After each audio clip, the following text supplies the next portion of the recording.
We will now go into number 3, our Utah Schools for the Deaf and Blind Board meeting.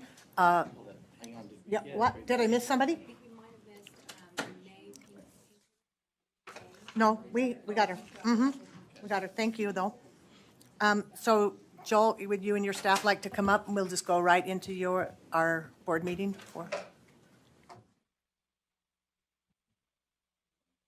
Yeah, okay, thank you.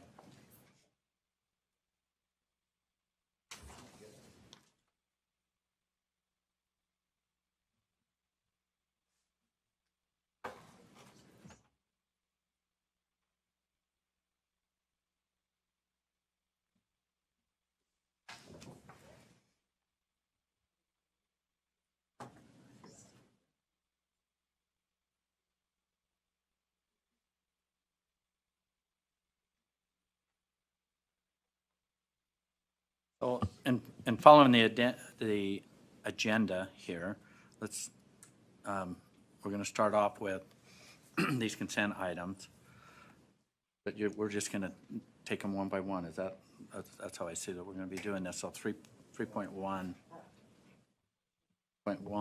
Mr. Chairman, we put them on the consent agenda so the board can approve them all at once or pull them off at their pleasure. Okay. So if we follow the same format that we've done before, is there any items that board members want to pull from the consent items off of the consent calendar, I guess is what we would call it. Vice Chair Davis, are you in the queue? I'm showing something. That's Joel. Okay. All right, I'm not seeing anything. So, Member Kent. Yeah, Mr. Chair, I'd like to move approval of USDB's consent calendar. Do we have a second? Second. We have a motion and a second. Do you want to speak to your motion, or are you good? Okay, the motion is the board to approve the consent calendar. Any discussion to the motion? Seeing none, all in favor say aye. Aye. Those opposed? Motion carries unanimously. Okay, let's move to 3.2. Following this correctly. Information, this is an information item, and this is about the boat race. So we'll invite Director of the Blind Campus Programs, Ryan Green. Are you going to speak to this, or someone else? And then as we speak, just your name and title for those that are just listening and not viewing.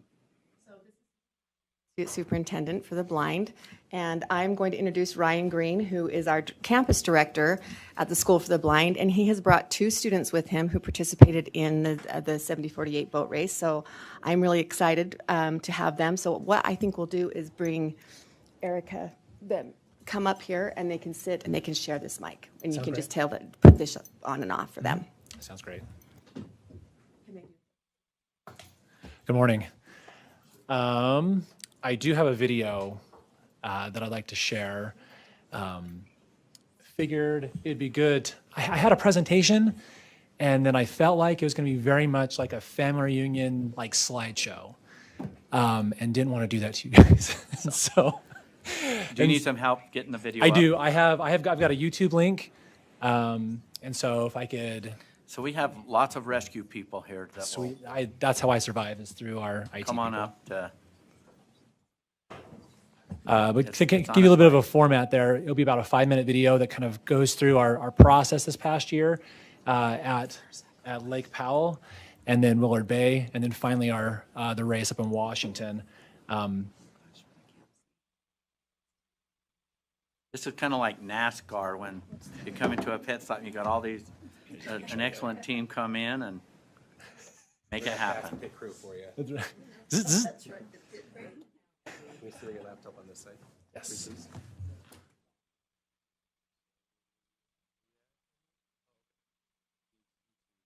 She's typing in right now.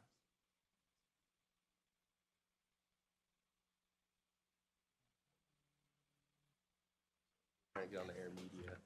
Gotcha. And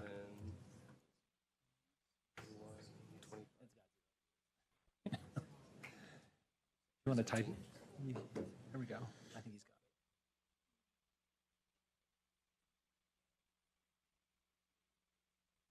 You're doing it like one-handed. I'm trying to do under 5 seconds, but I think I'm past at this point.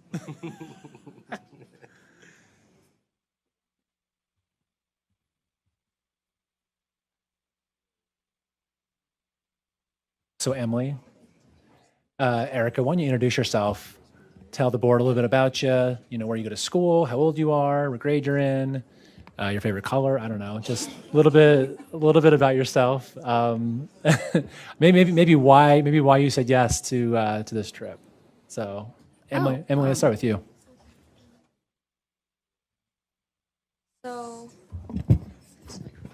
So, my name is Emily, and I am 14. I go to Jordan School District. I'm going to go to Bingham High School next year. I have no vision at all. A lot of people who went on the boat race had some vision, but I didn't. I said yes to the boat race because I thought it was cool, and I thought it was just a new, exciting thing to do, I guess. Just looked fun. Absolutely. Erica. Hi, my name is Erica Emery, and I go to East High School. A lot of people always say, "Oh, hey, this is the school that High School Musical was filmed." And I was like, no, not again. But I guess my visual impairment is ocular cutaneous. It's also known as albinism. It is basically when you don't have any pigment in your skin or your eyes, and that takes a toll on your vision as well. I cannot see very well, as you probably know, but Emily can't see at all, so she probably sees worse than me. So Only probably. okay, probably okay. But I joined the race, and this is something I probably don't want to admit. But I joined the race not just because of the gear, but also because I felt like there was something that I needed to figure out for myself. I feel like personally that I needed to feel like I don't need to do everything alone is like one of the things that I need to figure out for myself. Because, when people say, "Oh, do everything for yourself, be independent," like that's what I usually hear is like, do it yourself, be independent, do it yourself alone. And for me, it feels like now after the boat race, that's not exactly entirely true for independence. You don't exactly need to do everything entirely alone. Independence is usually something that you can do with somebody else. You can ask for help when you're being independent. You don't need to do everything yourself. And that's something I've learned in the boat race. And that's kind of why I did the boat race in the end. So, yeah. Do I need to say anything else? Got chills. That's really. Whoa, sorry. That's the big reason why. We do stuff like this. Is to make a difference like this, to change thinking. I'm really sorry. That was my vision from the beginning of this. Build a boat take on something really, really hard that we didn't know we could complete. Maybe do it twice because we couldn't do it the first time. Made it 50 miles the first year. Weather took us out of that. But this year, 36 hours and 9 minutes of boat fun. And you can just kind of tell the personalities we kind of had on the boat. These two firecrackers here made it really fun and interesting. But yeah, we have a video. I also want to see, do we have Landon online? Landon Pierce was going to join us. He's from the Park City area. And he was with us last year and this year on our crew. I don't know if he's on yet. But to give a little breakdown of who was on our boat, we had 8 chaperones and 8 students representing different parts of the state. We had a gender balanced boat. We had four male students, 4 female students, 4 male chaperones, 4 female chaperones. We were completely balanced on there, and it was a mix of a lot of things. But I want to show this video. That'll kind of I think prompt some questions for you, and then I'm going to step back and let our students answer questions for you. But here we go.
All right, that's our video. Yeah, just a quick recap on the race.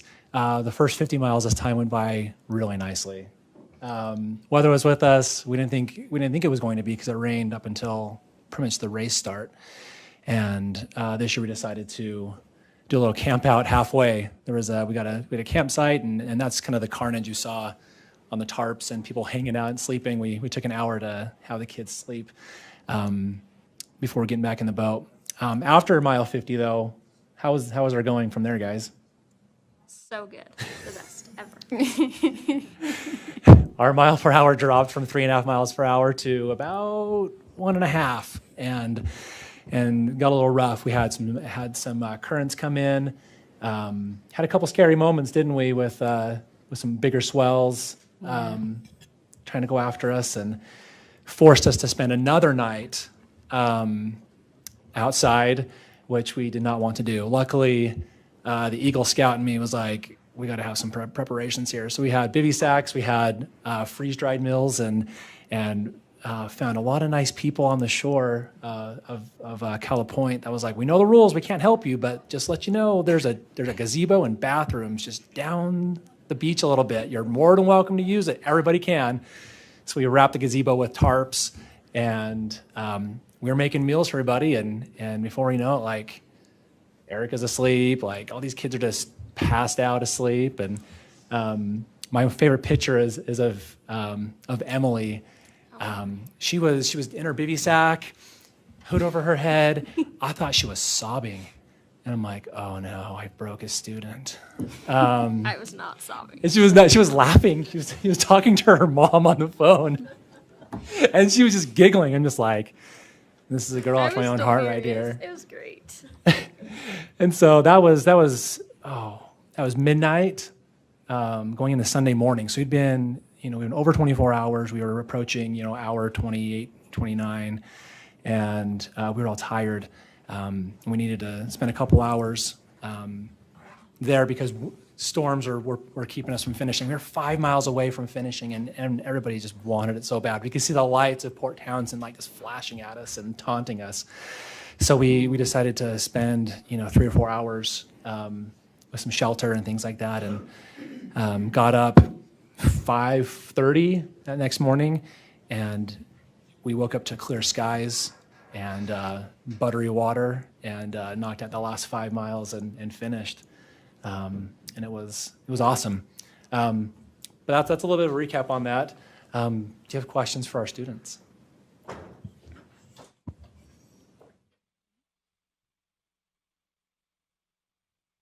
I'm just trying to, Member Cannon?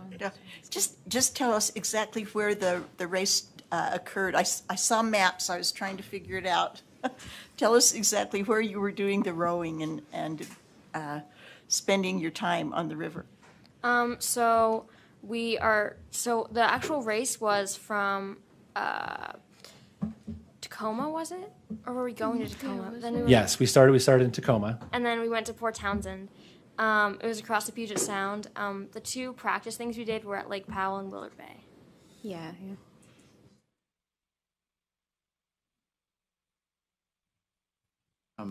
Member Lear?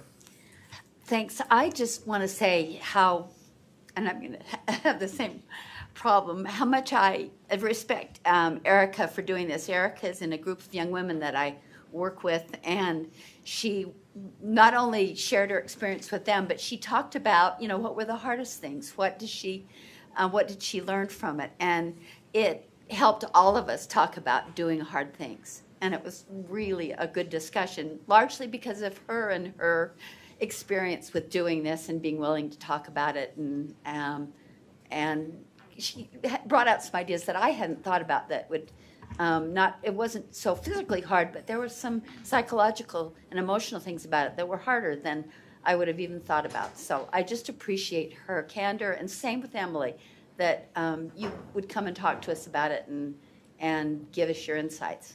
Thanks. Thank you. Member Norton? Yes, I am so grateful that you brought these students here, that we got to hear directly from them, because just like Board Member Lear just said, the things that they brought out were things I never had thought of. And it was just enthralling. My heart started beating so fast when the race started to begin in that video, and I could just feel it. I wanted them to finish so badly, and I knew they did, but it was crazy. I guess the only thing you left out was the tissues, because I think we all might be a little bit misty-eyed right now. Thank you. I'm not, Member Booth? I'm interested in how the students were actually feeling when you're, at hour 29 and, or when the swells start coming up and were you talking with each other? What kinds of were you anticipating you were going to finish no matter what? Were the discouragements or the swells enough that you were thinking, wow, this is kind of dangerous, maybe we better get to the shore quick? I just love to hear what your feelings were when you were right in the middle of those tough patches. Well, as far as the swells go, I wasn't really super aware of how big they were, so I was like, okay, there's some waves. Great, let's just keep going.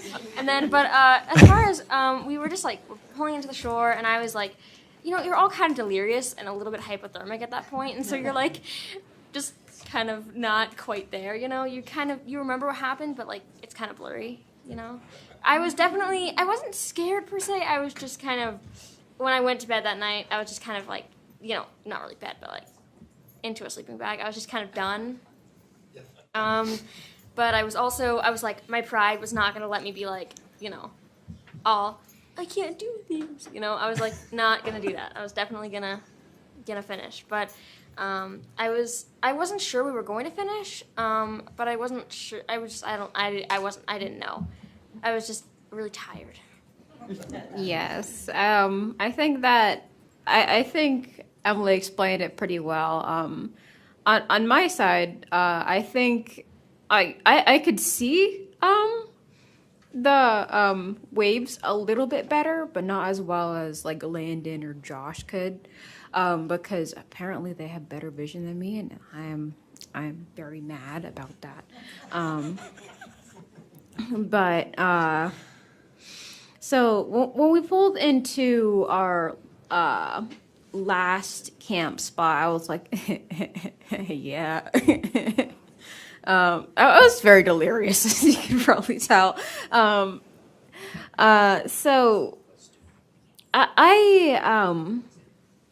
I was also kind of done. I was like, I just want clean clothes and I just want to take a shower, but I don't want to admit that to anyone.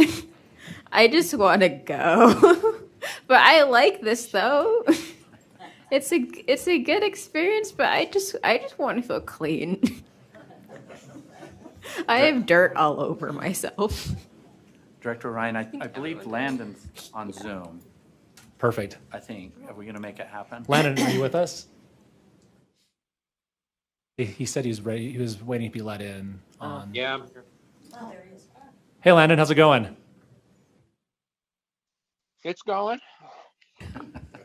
Good. You got the State Board of Education here.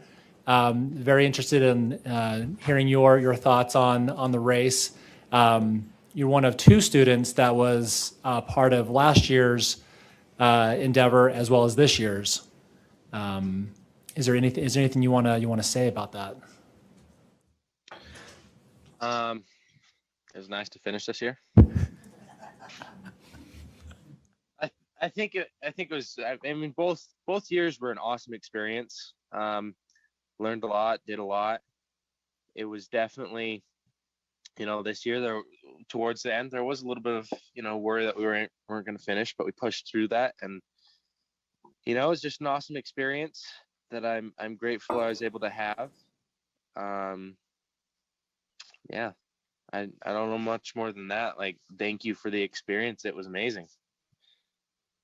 Thank you, Landon. We have, thank you, Landon. This is Mark Huntsman, Chair of the State Board. We've had some board member comments and questions. Member Moss? Okay, well, I just wanted to say thank you for inspiring all of us. This is the coolest thing we do as a state board, is to hear from you guys, and just thank you for that. And Erica, I loved your comments about independence not meaning you're alone, that you work together, kind of an interdependence. And Emily, I just wanted to say that there's different kinds of vision, and hearing you say, I did it because it looked cool. I took on the challenge. That was striking, and that's, I think, a higher type of vision to see something and take it on. So I'm going to share that with my kids, if you don't mind. Okay. Thank you both. That was Okay. really cool. Thank you. Member Earl? Yes, my question, last year you built the boat. Did you just refinish your boat this year, or did you guys actually build another one? We did not repeat that process this year. We're like, we need to have solid logistical pieces in Okay. place. You know, building a boat on top of all that was. So it's just the maintenance of it? It was the maintenance of it. Yep. We actually did a mashup of so last year a high school in Colorado kind of inspired us to do the race, and actually after that race they gave us their boat. They're like, we're not going to do it again. If we do it again, we're going to like build another one. So like, do you want our boat? And in my head, I'm thinking we could add like 8 more people to the boat if we like take their boat. And so we didn't put 8 more people on there. We put 2 more than we did the previous year, just because if you get so long, like the way that the swells work, it can really rip your boat apart. And that's what they were kind of experiencing last year. So we shortened the boat and just added 2 more people to it. So we refinished it. We actually beefed it up with, I could go into detail, but just essentially we made it more safe. You don't have to go into detail. We I made was it just more, we curious made it if more you safe. remade the boat. So And, that was. yeah, but we were 8,800 pounds. Like, it was, we were not the light and fast, Washington University shells out there. Very good, thank So, you. You're welcome. Thank you. I'm not seeing any other questions or comments, but I think it's important for us to recognize the parents that are here. So I don't know if Erica and Emily, if you want to introduce who's here with you. Oh, yeah, sure. My mother is in the back of the room, I think. And she's standing up. Yeah, for she's us. right there. Okay, Hello, Mother. thank you. My parents are also here. I don't know exactly where, but they're somewhere. Okay, thank you. Thank you, Chairman.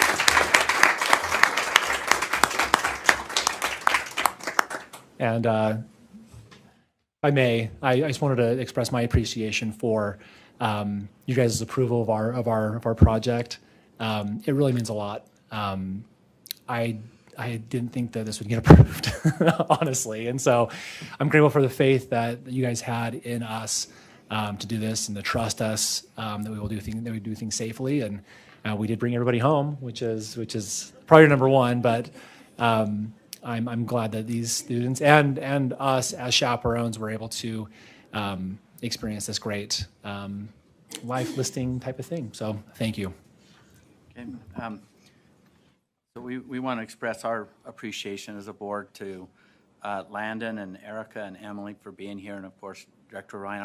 I always go to that space. I don't know why, but thank you for your presentation, and staff and parents and everyone that make this happen, and all the other many things that you do. This is not the only thing that you have on the agenda, but this was a big moment. Thank you for packaging it this way and sharing it. Been a good part of our morning, so thank you, and we wish you all the best. So appreciate it. Thank you.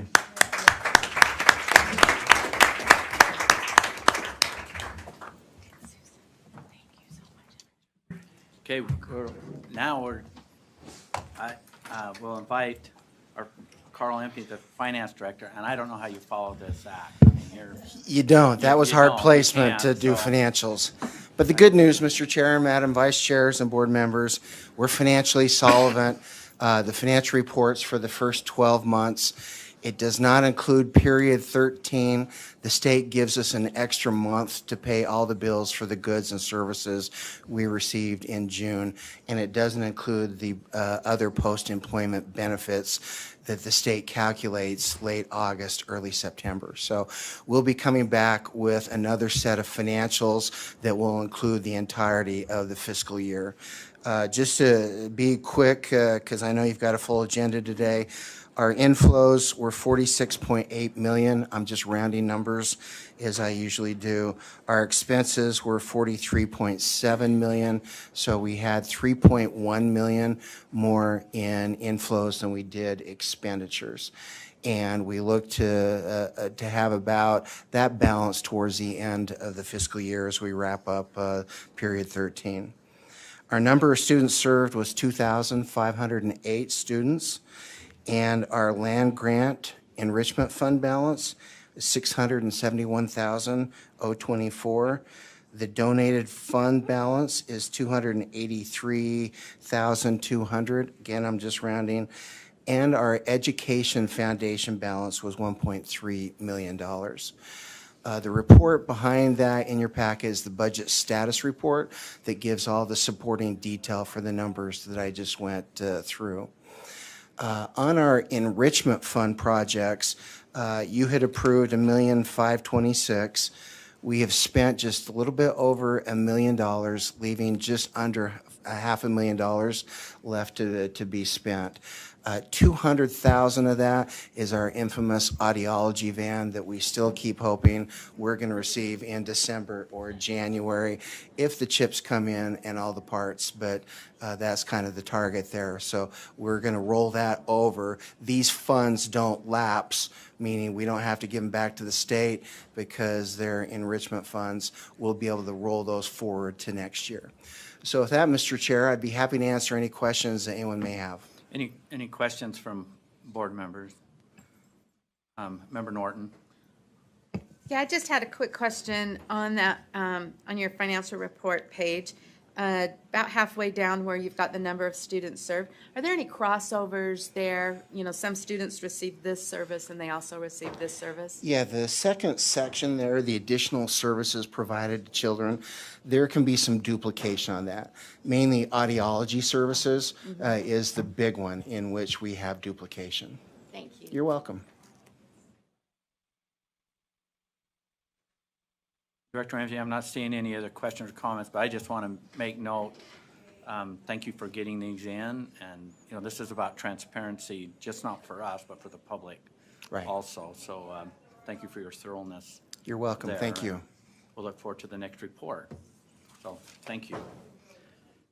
I guess we're moving to the superintendent's report. Superintendent Coleman. Thank you, Mr. Chair. All right, board members, it's really actually great to be with you in person again and see you live. And I thought that was fabulous today.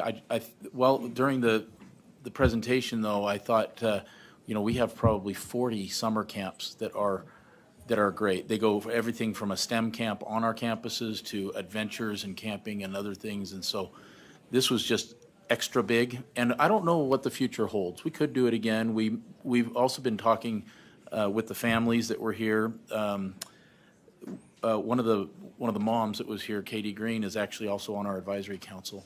And so when, you know, sometimes high school students are not as verbose as we grown-ups are. And so getting feedback from the parents is important too. And the things that they said were just, they kept using superlative terms like life-changing and things, and so I was glad that the students were here to share that with you directly as well. But we are wrapping up the summer. We have our opening institute and our new employee orientation this coming week, because for some reason school openings have crept up to what feels like the beginning of August now, and everyone's excited, but we excited and tired from all of the summer camps that we did, which were fabulous for the students and their families. A little update on our facilities. We can I will no longer be reporting on our Mill Creek portable or our St. George portable. They are finished. They're done.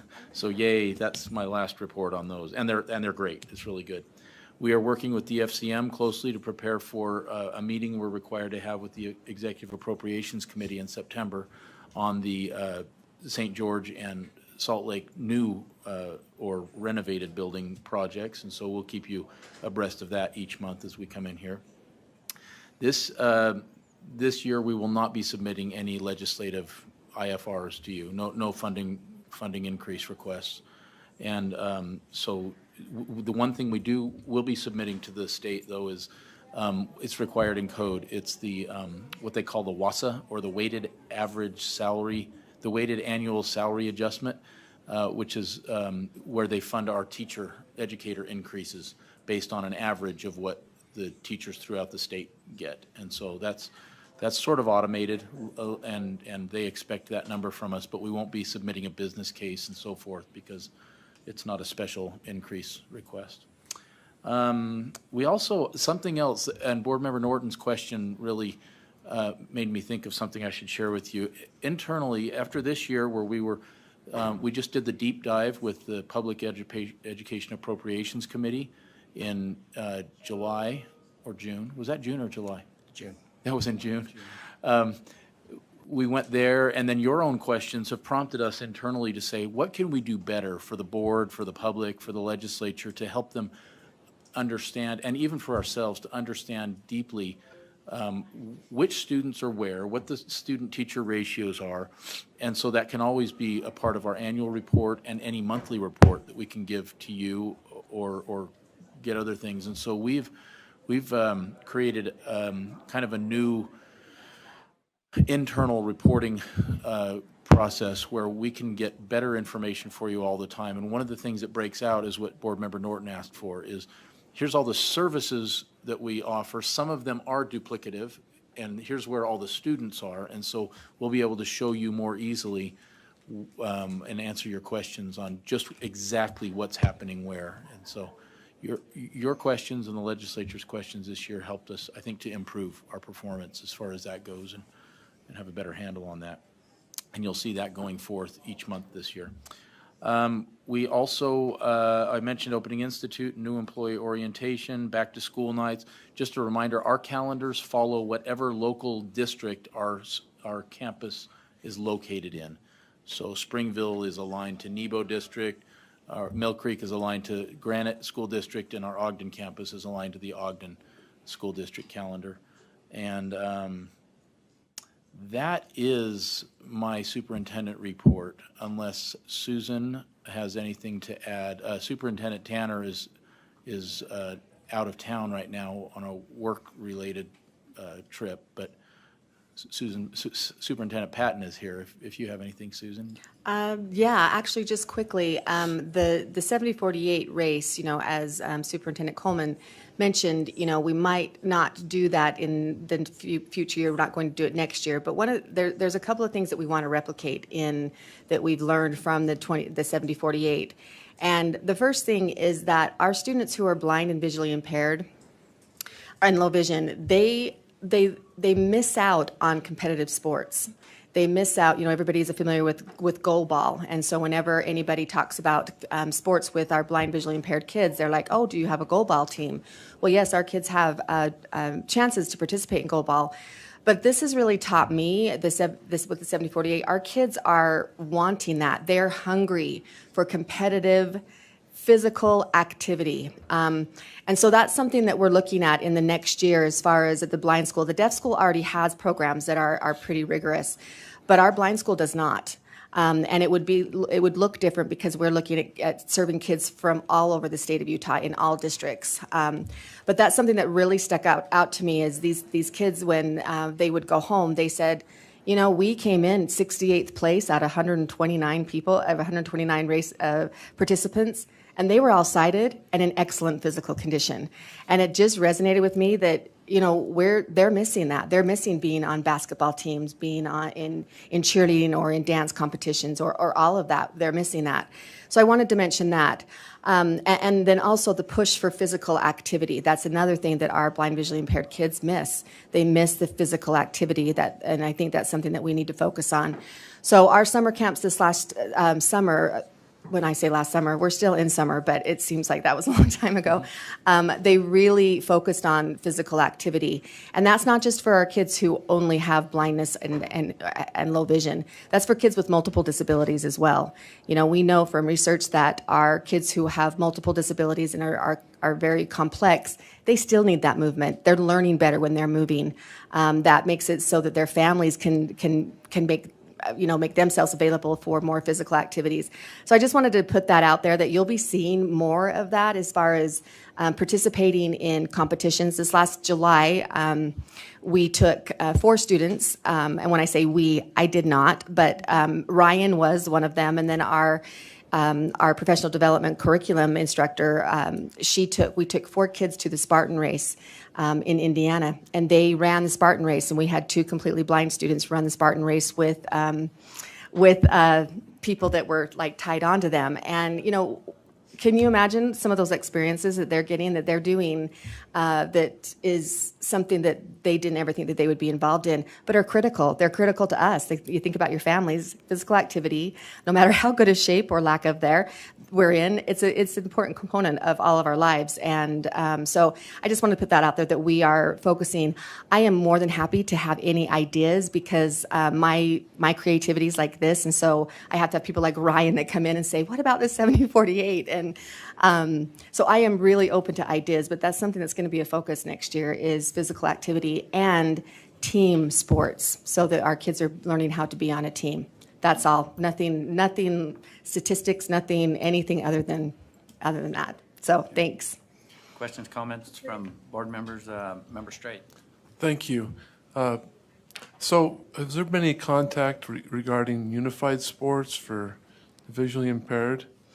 So we do, and this year we'll be focusing more on that. So we will be participating, or we haven't participated in it for this year, because right now we're on more of a leisure recreational type of a thing, where we're bringing the sports together. One of the camps this year was a judo camp, and we've had students that have participated last year in judo, and we're trying to establish a judo team. It's gone very well. We only have one location in Ogden, and this year we're moving it to Salt Lake.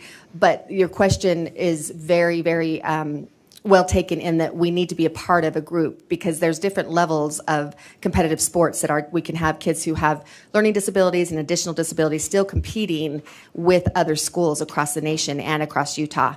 So did that answer your question?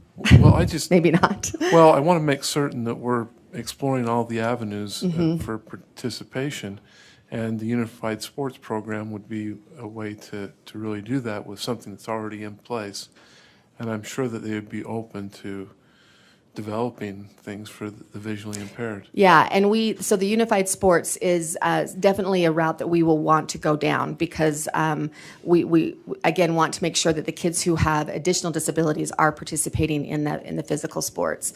We also want to have sports that are on top of the Unified Sports that don't have additional disabilities as well. So we want to do both. Okay, thank you. Superintendent Coleman, this is Michelle. Oh, hi, Michelle. Hi. Yeah. Didn't know you were here. What, Michelle, with this? Oh. Well, you want to introduce yourself? It was like a spirit in the room. It's Associate Superintendent Tanner, Superintendent Deaf. I just have one brief thing that I want to talk to you about.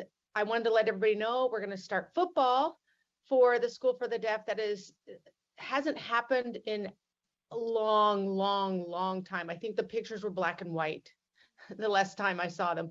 And so we are extremely excited that UHSAA has announced 8-on-8 football, and it allows the boys and the girls to participate. And we've been working on that. We've gotten all the equipment. We've been doing some practicing. We have 10 players, so that's great for us. And we are very excited. So that's just wanted to make sure everybody knows, as we get games, we'd love to announce the games. We'll send the schedule out, because I think it'll be a fun experience. It'll be a first time. So we're just excited to be out on the field. Well, thanks for, we know you're out of town. Thanks for joining our meeting today. I have one thing I forgot too. Okay. Seeing Dr. Tanner help remind me of this, but we visited the Fremont, California School for the Deaf about 3 weeks ago. And I got to tell you, as we're here, we're working with the legislature and trying to be as efficient as possible and do what's needed for the kids. I go and I look and I thought, this is amazing. They have 300 kids only on their campus. And their campus has like 30 buildings. It's gigantic. They have a whole building as big as USBE full of clinical services and things. Not that we don't need that, but the perspective change, I thought, anyone that traveled around this country and saw how different schools for the deaf or the blind work would come back and say, what Utah's doing, and you hear this through all of public ed, right? It's phenomenal what we're doing with the good support that we have, but we don't have to do things the way other people do to have a program that's every bit as good in every way. And the whole time I was there, I kept telling Dr. Tanner, I wish we could bring the whole board with us to see this. And we quite often say that when we visit our colleagues around the country. So anyway, that's everything we had today, Mr. Chairman. Okay, I'm not seeing any other questions or comments from board members. Thank you for your report, and thank you, staff. This concludes our USDV portion of our board meeting, so thank you. You're welcome to hang out and hang around. Board members, we're going to take a 10-minute break, and then we'll be right back here at 20 after. We'll get into the Superintendent Dixon's report.